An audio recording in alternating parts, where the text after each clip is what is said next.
Jina naitwa Belina, ninatokea Tunduma Calvary Christian Center. Mmejifunza nini leo kanisani, kitabu unachokikumbuka?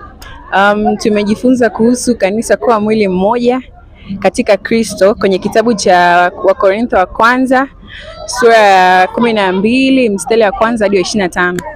Oh my God! Wow! Oh my God!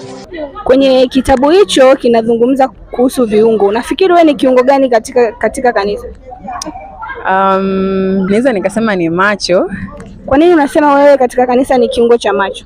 Kwa sababu macho yenyewe yanatumika kuona, so naamini ninajua ya kwamba mimi hapa, kwa sababu most of the time ninakuwa kanisani and stuff.